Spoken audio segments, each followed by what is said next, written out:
And let's get started.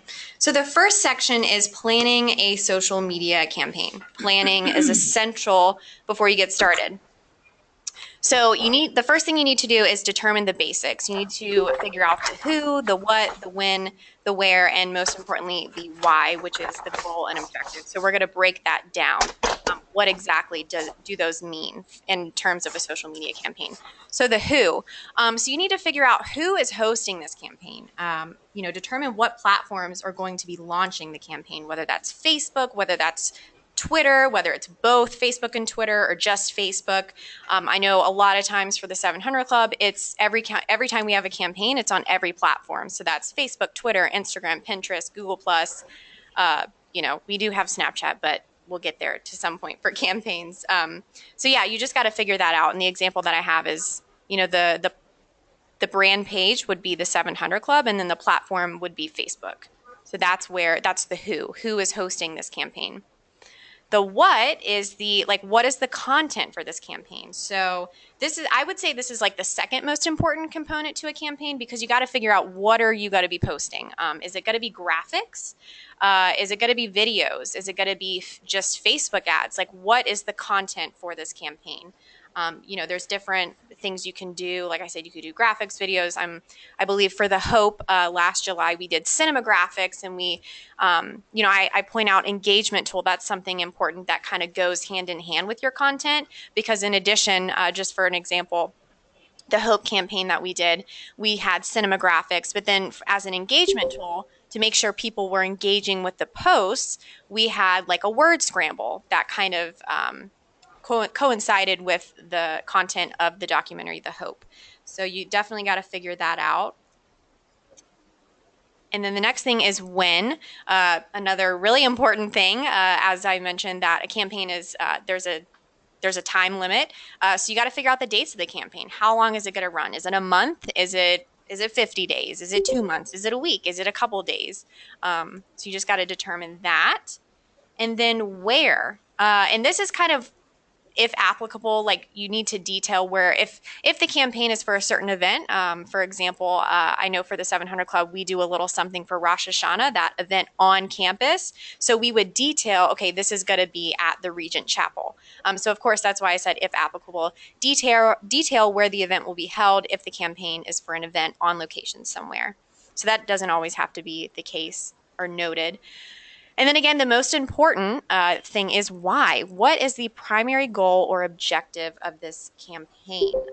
It's definitely the most important question that you need to figure out first before anything else. Like I said, for telethon, obviously that's a direct marketing initiative that the 700 Club usually does a social component for.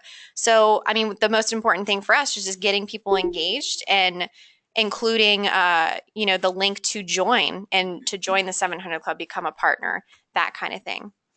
Ashley, would Mhm. some other examples be like the goal is to get people to view or click through to a salvation appeal, or to give, Mhm. or maybe just even to get likes on your Facebook page? Would those be other good examples? Definitely. Especially like the salvation thing. I mean, ultimately that's why we're here. So if you just want to do a campaign to really lead people to a salvation presentation on cbn.com, that's a goal. I mean, it's really whatever you're trying to do. A conversion, it could be a conversion. If you just are running a campaign for Facebook ads, Juana Lopez was great, and she did a webinar on that a few weeks ago, and that's what her campaign is most of the time, is just it's conversions, people clicking through and going through that salvation request. So the goal is really what you want it to be. Or even to join the Superbook DVD Club or something? Exactly. Okay. Yep. Cool. Cool. And obviously the goal is going to depend on your brand. So yeah. All right. Do we got any questions on that? All right. It's all quiet, but do put your questions in, and like as we did last time, there for one of you lucky people who are on the call, we will be giving away a door prize to a 30-minute instructional period with Ashley or one of her team on a key topic related to this. So, yep. All right. Awesome. All right, so we're going to keep it moving. So we're just going to continue on this section, planning a social media campaign. So after determining the basics, normally what my team does, which I would highly recommend also doing, is putting that information, the basics, the who, the what, the when, the where, and the why, put it in a one sheet or something called a project brief. So, and that kind of just clearly lays out the campaign for all those involved to have a good understanding. So I'm going to show you guys an example of that. So give me 1 second to pull that up.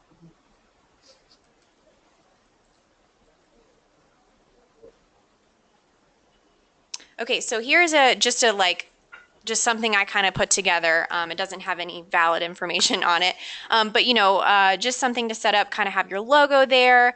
Have the title of the campaign. So I just put telethon. You could put, I know for this past May telethon, victory through life storms, that kind of thing. The date is very important. I would put that at the top. And then below that is just a description of the campaign in at least one paragraph. So it's briefly defining like the why. That's where you kind of point out the objective. So why are you hosting this telethon? Well, we're trying to gain more partners, have donations, acquire new names, that kind of thing. And then if we go down, lay it out in a simple format, 1, 2, 3, 4, 5. It's really however you want to lay it out, how it makes the most sense to your campaign and to your brand and to the people that you're going to be working closely with for this campaign. So as you can see, I have the when highlighted because you definitely want to mark out when the campaign is, event time if applicable. Insights, that's just something I kind of put there. I know I had it there for my one sheet that I created for, I think, this past May telethon. And it just kind of gives insights about the campaign that are important to list. So, for instance, for the telethon, I had to make sure everyone knew that it was a 2-hour broadcast. It was a 2-hour live broadcast. So, anything extra that you think people should know about your campaign, I would say list it. And then if we move down to 3, pending social media plans. So this is where you lay out the who, so who's going to be hosting, and the what. So what is your content? So social post, okay, so it says social posts will be pushed out from the 700 Club social platforms, Facebook, Twitter, Instagram, Pinterest, and shared by other CBN brand pages, example, CBN Online or CBN News, that kind of thing. So that's the who. So it's determined, okay, the 700 Club is going to be hosting this on all of their social media platforms. Then we move down to the what. So that's going to be primarily inspirational graphics, is going to be the primary form of social post, as it says here. And then it says graphics and post text will be parallel to the telethon premium. So again, that's the what. And then there will be one post per telethon of the day for each 700 Club platform. So again, just kind of noting what your strategy is on posting. Is it going to be 2 times a day for a week, or is it just going to be 1 time a day for a week? So determine those things. So Ashley, what I'm noticing here is different from what Juana shared last time about a campaign within Facebook.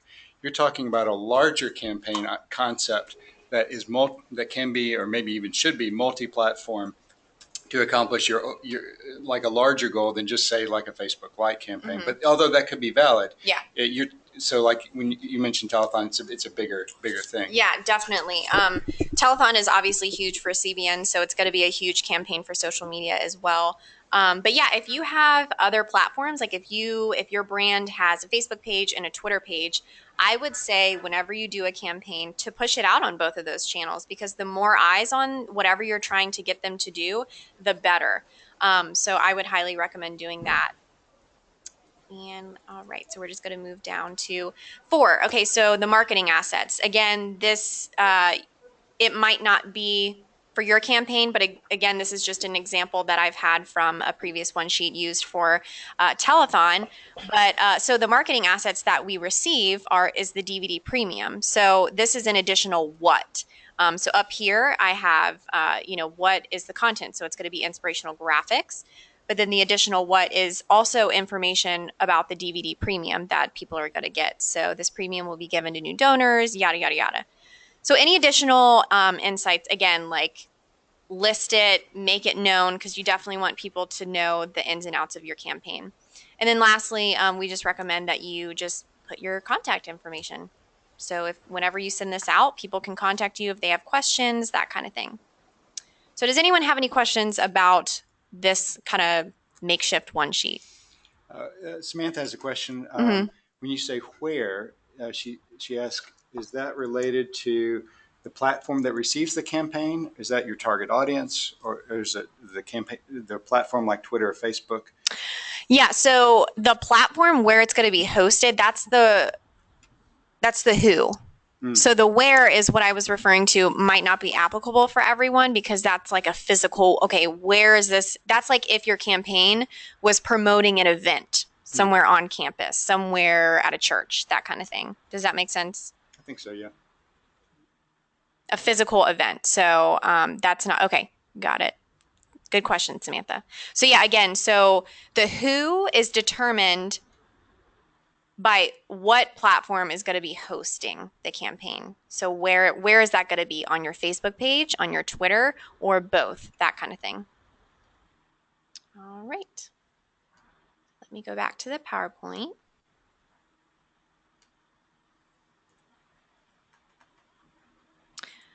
All right, so after you do the one sheet, obviously you need to get approvals. So typically what our team does, we send out that one sheet, we meet, we go over it. If we need to make changes, we do that. But once you get approvals, it is time to create your content. And there's my corny graphic that says content is king, because that is the truth when you are a social media producer. So we're going to go ahead and get into that. Again, any questions before we get started on the next section? Felix asked if we can email him email everyone the sample one sheet. Yeah, I think we can do that. Yeah, definitely. Yep. And again, you can make changes to it however, you need to. You don't have to follow that format. But if you'd like, that's fine too. Yeah, it's a good place to start. Yeah. All right. So section 2, creating your content calendar. All right, so before you start creating your content, you need to kind of set up your content calendar according to the campaign specifics. And I do have an example for that too, so just hang tight. So beginning your content calendar, we recommend choosing either Excel or Google Sheets. But we highly recommend Google Sheets in the sense if you have to share this content calendar with several people, which will most likely be the case. That's just a really great tool to do that, just because the changes that you make within the content calendar, which you will probably make changes after you begin creating the content, the posts, and everything like that. It saves those changes in real time, so you don't have to keep saving a different Excel sheet. But if you're familiar with Excel, then go for that. I mean, it's really your choice. But we typically use Google Sheets, and then again, you can share it with others and that kind of thing. All right, so we will go ahead and go to the example that I have for you guys.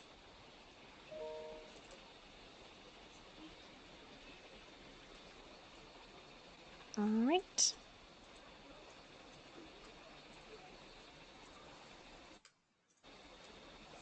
Okay, so here is a makeshift content calendar. So this is typically what it's going to look like. It can be overwhelming at times just because of, if your campaign is pretty big. If it's a month long, it's going to be a pretty long Google sheet or Excel sheet. But we just the way we set it up normally is just by, again, the specifics of your campaign. So we want to go by the day and the date. And then we have a little section for the post text. Up here is kind of like the title. If you want to add your logo up here, format it so that it looks really nice and clean. And then we have a section for if there's an image. That's why there's a question mark. And then I like to always add a column over here for the link destination.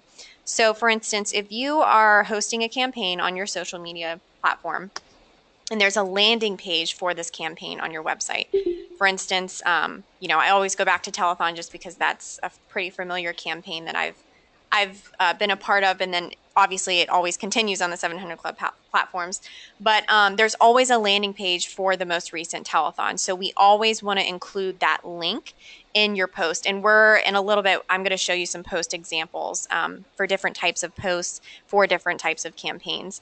So you always want to add that link in there because that's where you're kind of guiding people. You're like, hey, here's an awesome inspirational graphic, and we want you to be a part of what we're doing around the world. Click here and join with us. So that's the kind of thing. Actually, there's a lot there. Do you have I see a lot of this on the same day of the. Hmm. Are these scheduled at different times through the day, or I guess I maybe that Hmm. first column is oh you've okay so Facebook and Google, Hmm. Twitter. So Yeah. So, again, your content calendar is according to the specifics of your campaign. So if you determined that you're just going to post one time on Facebook and one time on Twitter, then that would be that. So I could delete all of this and it would just show this Facebook and this Twitter, and then I would delete all the rest. This is just, like I said, this is just kind of set up so that you can kind of get a feel for it. And we can also possibly send this out too, and then you guys just literally delete the content that's in there. It's nothing proprietary or anything like that, and you just set it up according to how you want to run your campaign. So again, that is if you post one time on Facebook, you're just going to have one column sure. of a Facebook post on that day, and then you're going to have a Twitter post, and then the date. You can also add a column for time. That's what I was thinking. I Yeah, figure you're not going to put all these out there at the exact same time. yeah, exactly. So we'll just do time here, and then you would add 12 a.m., 9 p.m., 6 p.m., 8 a.m. It's kind of out of order, but Sure. yeah. But yeah, we get the idea. So it's interesting that you've got Facebook and Google Plus Mhm. exactly the same. Mhm. Is there a reason for that? Um, Typically for the 700 Club, we just whatever content goes out on Facebook also goes out on Google Plus. They're kind of intertwined. They're linked. I'm not really. We don't really do reporting on Google Plus just because it's not necessarily a huge platform or anything like that. But we want to be out there on that space. Hang on just a second. Someone has someone is XXJJ. Your mic needs to be muted. I'm not sure who that is. All right. We're having some trouble hearing.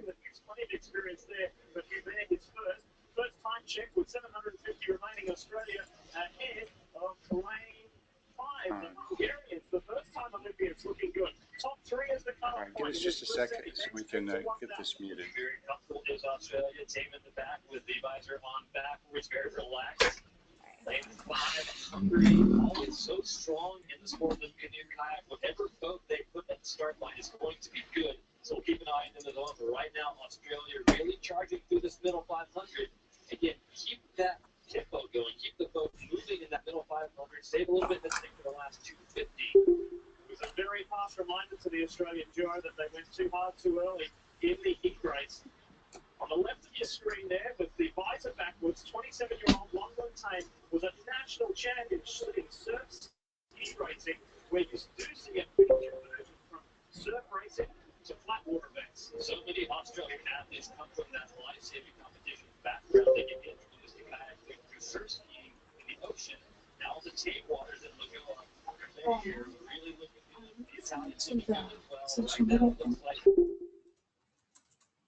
Thanks for being with us. We're getting this straightened out.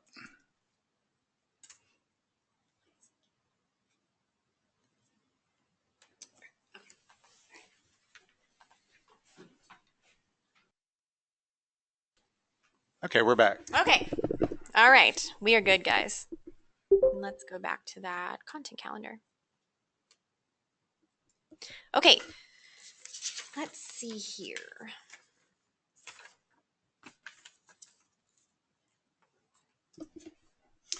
Okay, so are there any questions about the content calendar at all? There's a question. Some people, Chris Gammel's team, I like that.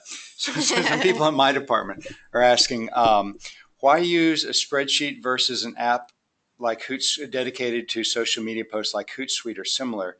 I'm guessing, yeah. So is there a role for both? Why do you use spreadsheet versus app dedicated to social media posts? Okay, so that kind of touches on scheduling. So Hootsuite is really a platform for scheduling and Adobe Social and all the other I'm sure hundreds of different scheduling platforms. So first, before you schedule, you need to figure out your content. You need to sit down and write all of the posts that are going to go out ahead of time. Social media is strategy nowadays. You can't just post here and there, especially for a campaign. A campaign is a thoroughly planned endeavor that is, for it's limited by time. It's a certain number of posts each day, that kind of thing. So you need to plan accordingly. And with that, that's where you use the Excel sheet or Google sheet where you literally write out every post. So for example, if you're looking at the Excel sheet, so this is the first Facebook post on Monday at 12 a.m., 3/14/16. This is what you're going to post. This is the post text. So it's this Deuteronomy scripture. And then here's the link that you're going to include or something like that. Does Yeah, that's a lot. That's a lot of work, isn't it? That's I mean, that's a lot of pre-production work. It's not just sitting down. Oh, I think I'll think of something clever to say this morning. Yeah, so, and that's also the reason why you plan it out ahead of time and you have this Excel sheet with every post listed, every image there, the link is there. It's for approvals. You got to get approvals. Whoever is your manager, whoever, my awesome boss is the director of social media and engagement, Amy Jett. So she is obviously involved in every campaign that we do.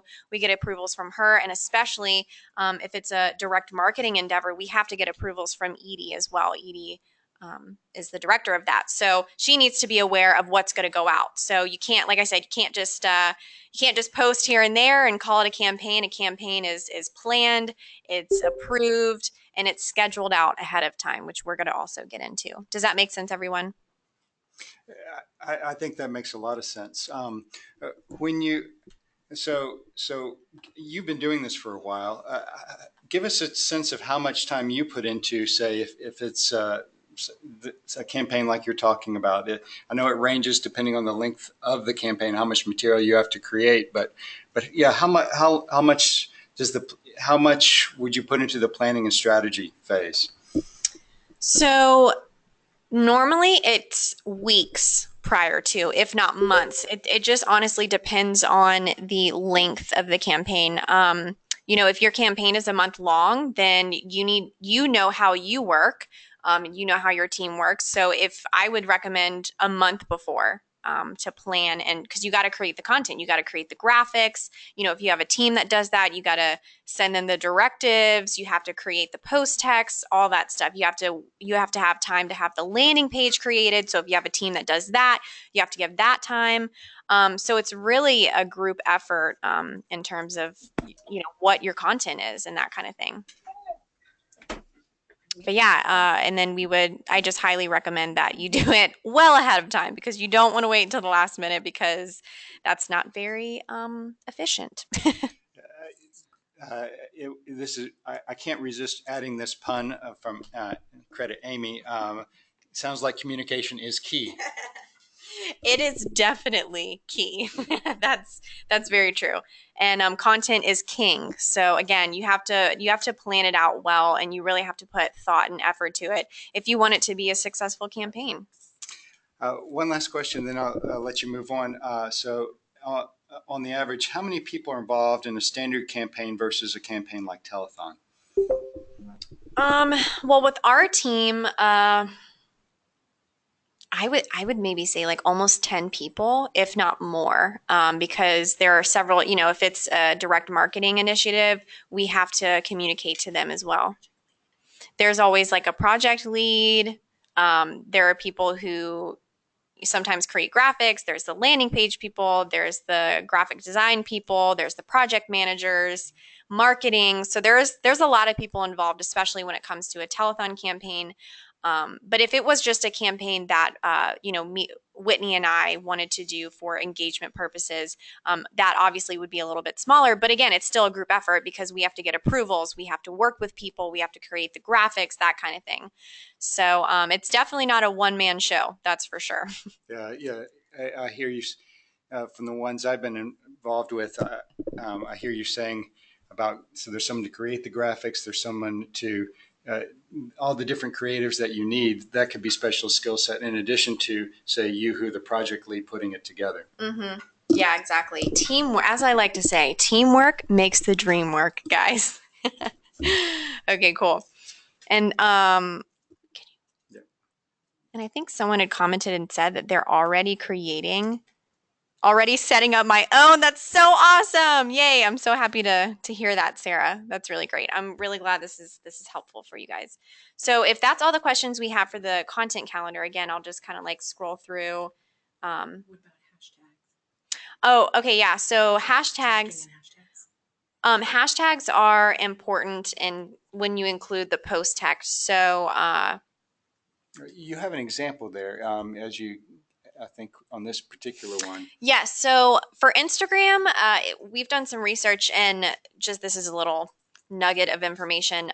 Apparently, 11 hashtags is the golden number in terms of highest engagement. I don't know why, but for the 700 Club, you can rest assured that we always include 11 hashtags on every Instagram post, usually that we put out there. So for campaigns, that doesn't change. For instance, if you're looking at the Excel sheet with me, I have this right here. So how can we pray for you today? And then it's a graphic called no prayer. We're going to have those 11 hashtags in the Excel sheet. So, and another thing I didn't touch on is that when you get everything approved and then you go into scheduling, it's so helpful to have this Excel sheet because literally all you do is copy and paste and then you just add the graphic into scheduling. So again, it's just everything is all one place. You don't have to go from to your email to your documents, that kind of thing, or create stuff on the fly. It's all set and scheduled and ready to go. But again, hashtags are really important for campaigns. If you it's definitely cool for tracking because again, if you know the science behind a hashtag, you click on it and you see what everyone else is using with that hashtag. So I know, for instance, there's a campaign coming up, and it's a hashtag is crucial for this because it kind of gets people to feel that it's a movement. Like you want to see what other people are talking about. So hashtags are a great way to get that kind of engagement. But one thing I do want to note is that for every social media platform, hashtags are different. So, again, this is a nugget of information. Facebook, they recommend only using one hashtag because that's not really where hashtags came about. It was really like Twitter and Instagram. So, just one hashtag is good for Facebook. If your campaign is about finding Jesus, then your campaign hashtag could just be hashtag finding Jesus, and you just include that in your Facebook post whenever you post for that campaign. For Twitter, it's about 1 to 2 or 3. So 1 or 3 hashtags, 3 I would say at the most. And then, like I said, Instagram, for some reason, 11. So just keep that in mind. So, with those hashtags, and maybe we'll devote more in the future to talking about how you pick those. You could, I'm thinking you could both use your own, like you have your own campaign, Finding Jesus Today, as an example, or you might also use some hashtags like I see for Instagram to get into the larger conversation that a Exactly. variety, not just CBN, Yeah. but a variety of other people are talking about. Yep, exactly. That's a great statement for sure. That's what we always try and do. You can, like I think Amy had commented with Hashadit, it's a great way to search how many people are using a certain hashtag. So if you're doing a giveaway or something for a campaign, include the hashtag free, include the hashtag giveaway because people will literally search those hashtags and see what people are giving away for free. So you automatically just reach someone who you wouldn't normally do. So it's a great way for engagement for sure. But okay, so I think we're gonna move on to. Yeah, let's move on. All right. And good job. Keep the questions coming. If we don't get to all of them in the session, then we will get to them at the end or by email. Yeah, exactly. All right. So I have some post tips for you guys now that you've kind of seen the content calendar and how the post text is like right there. I'm just going to go ahead and give you some post tips. So, and I have some examples for that as well. So the first tip that I have is include a call to action or a C2A for engagement purposes. And I'll give you an example of that. And then always, and I briefly touched on this, but include the link to the landing page. If there is a landing page, if there's a page on your website for your campaign, always include that in your post because if there's a landing page, there's more information there, that kind of thing. And also keep your post text to a minimum. I know sometimes it's hard when you have a lot of things you want to say to your audience members, but we have found that the least amount of post text or text in a post, the better engagement. I know personally when I'm going down my Facebook, if it's a long post from someone with a lot of text, I'm not necessarily going to read all of it. So I'm just going to scroll past it. So you don't want that to happen to you. So keep it to a minimum. Again, if you have a landing page and you just include that link, they can get all the extra information that you aren't able to say in a post text on that website page. And then we're going to just take a look at the post examples. So this is a post example from this past September 2015 telethon. So again, we just have like an inspirational graphic, and then in the post text, it just says it's the last day of telethon on the hashtag 700 Club, and we want to encourage you to partner with CBN to spread Christ's love around the world and see it overflow into your life. It says join us and receive the transforming word. So that would be the telethon premium. If you know how telethon works, there's always a premium attached to it. So we need to include that in our post text. And then here's the link. So again, make sure that link is there. And then our telethon hashtag was CBN Be an Overcomer, because that was what the DVD premium was all about, was being an overcomer. So again, our inspirational graphics kind of had that same theme of overcoming fear, release the fear and trust God, be an overcomer. So that kind of gives you an idea for what a post would look like for a campaign. Any questions on that? We're good. All right. And then the next one. So this is for, I know there was a really cool campaign. It was called the Superbook Sketch It Challenge. And I just grabbed just a screen grab of one of the posts for that. And I kind of wanted to give you guys the difference on campaigns. So the one that you just saw, the telethon, okay, so that is strictly for people becoming partners with CBN. And this one was more of an engagement tool. So if you read the text, it says classic Gizmo may be hard to assemble, but it's easy to draw him. Watch this video clip and sketch Gizmo for a chance to win a set of 8 Superbook toys. Then share a picture of your sketch on your page and get your friends to like it. We will announce the winner on there's a campaign hashtag Superbook Sketch It challenge at the end of the week. Ready, watch, sketch. So this is an example of an engagement tool. If you just want to run a campaign for something like getting people interested in your product, such as Superbook DVDs or toys, this is a cool way to have people engage. You're telling them like, hey, watch this video, send in your own sketches. We want to see what you're doing. And then by doing that, you have a chance to win 8 Superbook toys. So that's kind of two different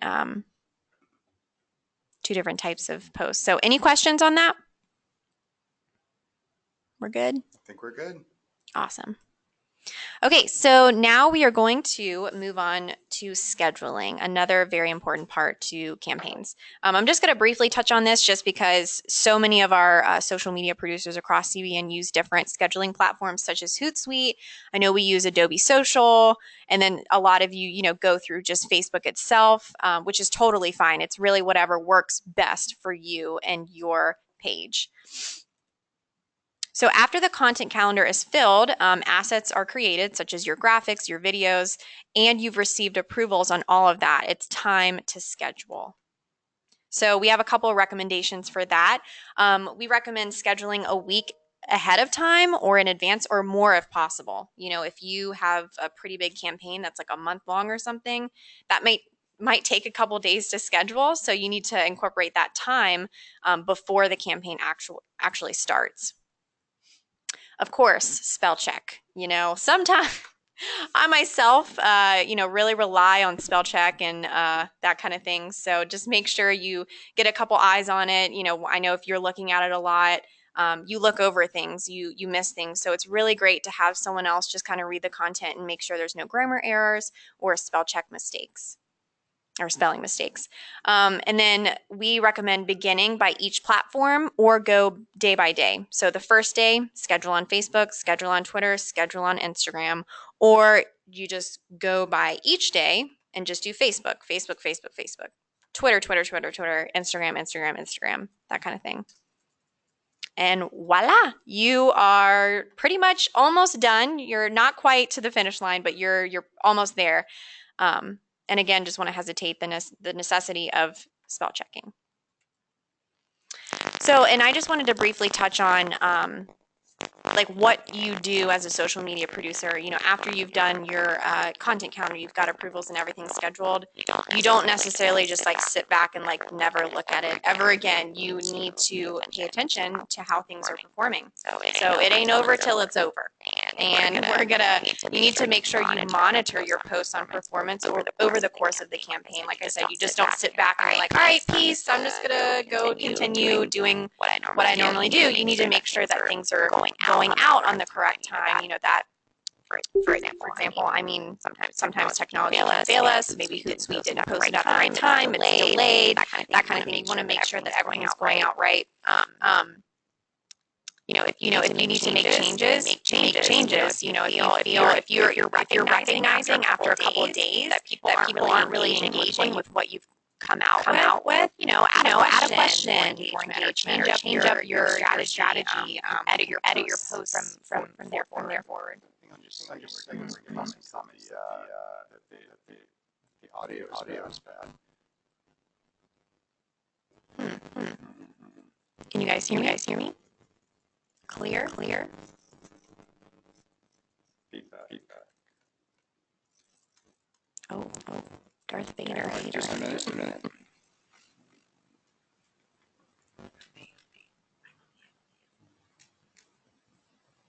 Okay. So let me see just a second. Okay. Hello. Test. Test 1, 2, 3. It's still bad. Okay. Let me disconnect.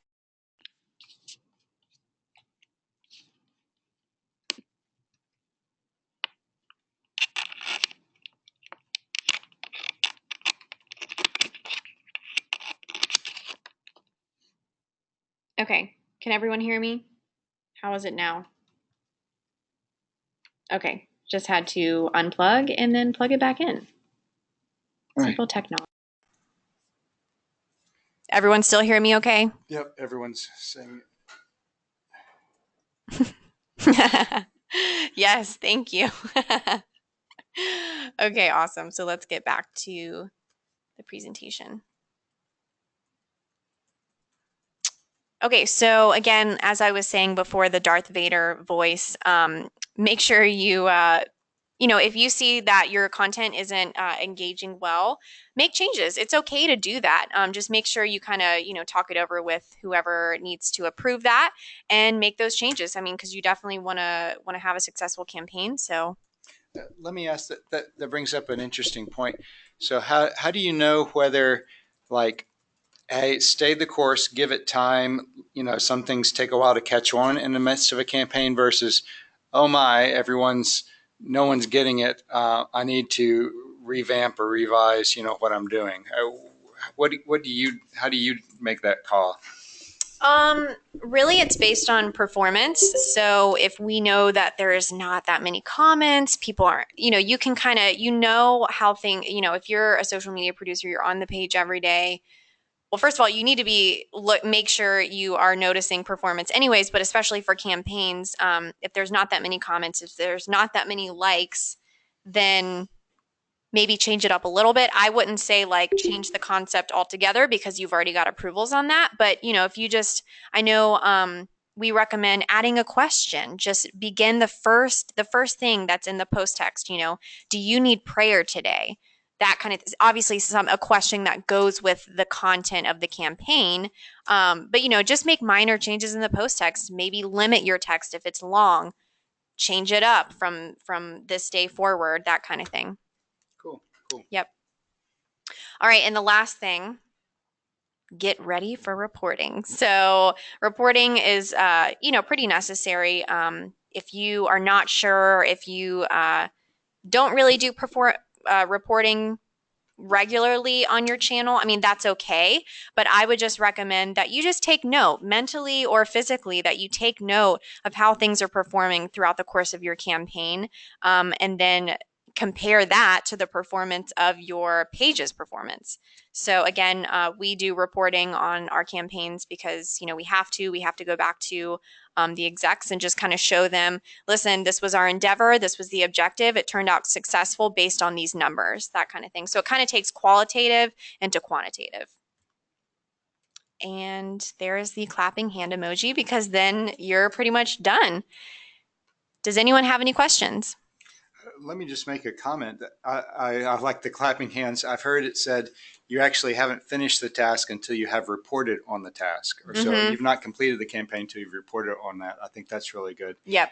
And I like the idea of the qualitative and the quantitative. Maybe just talk as some questions are coming in.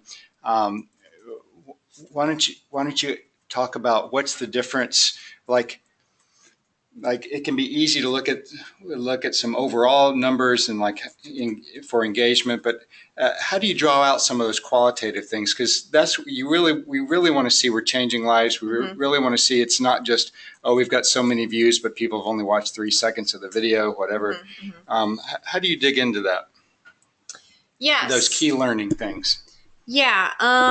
So key learnings are obviously, Amy just commented, they're definitely something that you need to make note of. So after the campaign ends, what did you learn? What could we do better based on reporting, based on their performance, how many comments, that kind of thing. But like social media, I feel like as a producer, sometimes you forget that there's an actual person on the other side that you're trying to reach, especially if you are working for a ministry. You're trying to change lives. You're trying to spread the gospel around the world. You're trying to engage people with Jesus. So that's really important. And what I meant by qualitative to quantitative is that, like, did you touch people? Yes, of course. When you put that out there, people are going to see it. But then you need to determine, okay, how many people saw that? How many people clicked? How many people watched just 3 seconds? Is that important? Is it better than watching nothing at all? So it's just kind of breaking that down into numbers, it's hard to do, but at the same time, it's just, that's our world today. Everything is determined by numbers. How many lives did it impact? How many people prayed the salvation prayer? But at the end of the day, just to remind yourself that you are making an impact. You're where you're supposed to be for a reason. You're a social media producer. It's honestly like such a great opportunity to reach people, because we as Christians are mandated to go where the people are to spread the gospel. And that's what we are doing as a social media producer. You're going where the people are, because everyone today, most everyone, is on social media. So props to the social media producers out there. Rich asked a question. Let me. Yeah. We've got several that we're going to get to. How much do you recycle content to the other channels? So for campaigns, pretty much what we like to do is, we tweak the post text. The text is all different for every channel. It may be the same graphic. For instance, say there was a graphic that is going out tomorrow on our Facebook and Twitter page. The graphic says, prayer is key, something like that. Well, the post text, the image might be the same for Facebook and Twitter, but what we say in the post is completely different. So for Twitter, we might just have the hashtag prayer is key. But then for Facebook, we might go into a little bit more detail. Like, we'll start the post text. Do you need prayer? Comment below or click this link, that kind of thing. So for a big campaign, we definitely try and shuffle the graphics so that each one goes out, maybe not on the same graphic for Twitter or Facebook on the same day. But that's really up to you. Drew asked a question. Can you share your strategies on number of posts related to the platform? You mentioned Instagram, Facebook, and Twitter. You had different ideal numbers for those that you use. How did you come up with those? That is really determined by your insights on your platforms. So Whitney D'Souza, who is my coworker, she's going to be doing a webinar soon on just how to run a successful Facebook page or be a successful social media producer with successfully ran social platforms like Twitter and Facebook and Instagram too. So you really need to look at your insights. I know Facebook gives great insights. Determine, you know, based on the engagement that you receive. So it's all about testing too, which I know Whitney will also touch on. Is just test. You know, one day let's post 3 times and see what the engagement is. If it's low, then that's kind of an indicator. Okay, maybe they don't want to see that 3 times a day. You know, for a campaign or just regular daily posting. So it's really just based on your platform. You know, the 700 Club posts a lot of times a day. So we kind of determine how many times to post for a campaign based on what we got going out. So it's really just based on your platform. So I guess it would be like thinking through, or like you said, trying it out, see what your audience responds to. Yes. And I think I've heard you or Juana say your 700 Club audience wants to see a certain kind of post around, maybe it's around noon or maybe it's 8 o'clock and so 8 a.m. So if they're engaging, be there. Exactly. Yeah. So, and Facebook Insights are great. You know, they give you what time best performs. So you need to determine that. You know, if you want your campaign to go out during a best performing time, then figure that out. Look through Facebook Insights and figure it out. Instagram has insights now. And then, of course, Twitter has analytics as well. So figure that out through those available platforms and just see what time best performs and how many times you should do that. Okay, Drew's asking a follow-up. What do you think is a good length to test? A week, a month? You know, like, so you try, so say you try doing 8 a.m. noon and say 5:30 when people are getting off work.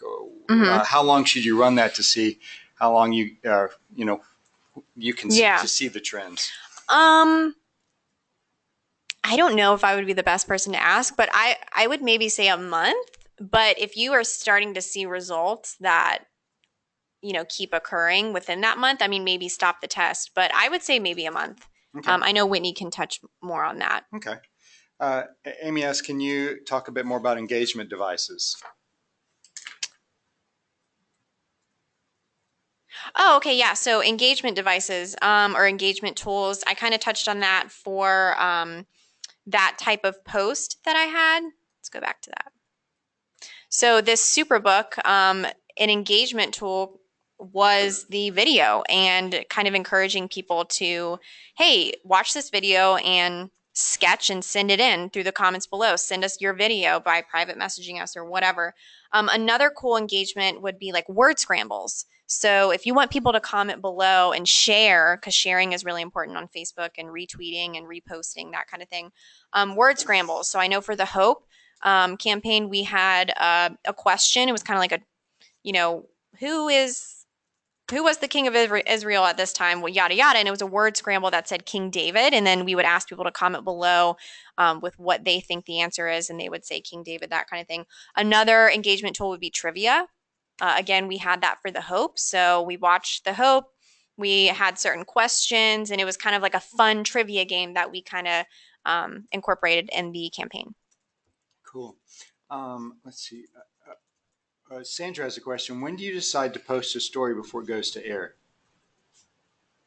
What kind of story are you referring to? Maybe it's like I'm thinking maybe it's a feature. Sandra, feel free to write more on this question, but maybe, so say if it's a feature that someone's testimony, and it's going to air on tomorrow's show. Do you post that today, tomorrow, the next day? You know what I'm saying? Well, that really goes with just like your strategy. It's really up to you. If you want it to go out before it goes on air, then post it the day before. If you want it to coincide with what is on your broadcast that day, you know, post it that day when it goes out on the show. If you can figure that out from your producers, you know, when is this feature story? What time is it going to go out on during the show? If it goes out at 9:50 a.m., you can kind of mirror that on your Facebook page or something and post that at 9:50 a.m. and just be like, hey, who just saw this or who's watching now? That kind of thing. Does that? Yeah. Sandra asked follow up. So what is the club strategy? Does it vary or what do you do when you've got that situation? Well, we have pretty thorough strategy that I can't necessarily like, it's pretty big. I can't necessarily share. But our biggest goal is to just have what is on broadcast reflected on our Facebook page. So it's just a way for people, if people aren't watching, which, in today's world, like TV viewership is kind of dwindling a little bit. So we want the same content that's going to be on the show broadcast on people's televisions on our Facebook page. So that would be the feature stories, that could be prayer requests, that kind of thing. Yeah, that sounds good. Uh, and just as I've worked with the Canadian 700 Club, Krista and I were there last week. It comes to my mind that some of those feature stories, while they have an audience in our TV show, the 700 Club, they might have they might reach a different audience, even whether through ads or promotion or just even posting on our page, that someone may not tune in to watch the 700 Club for whatever reason, but they're dealing with an issue or that testimony can speak to them, and even a non-Christian might say, wow, that's really powerful and love it, whereas they might never tune into the show. Yes, exactly. So that's another thing that social media producers need to know is like, know your audience. You got to know who you're communicating to, and you got to know how they communicate in order to engage with them. So again, Facebook, Twitter, Instagram, they give great insight on, your demographic. How old are they? Are they male or female? What do they like to see? When are they coming to your page? That's where the best performing times comes in. So, the next webinar will be really helpful in just kind of determining your strategy, and like really it's about testing, it's about insights, it's knowing your audience and that kind of thing. So Whitney will do a great job at explaining that. Awesome. Well, it's time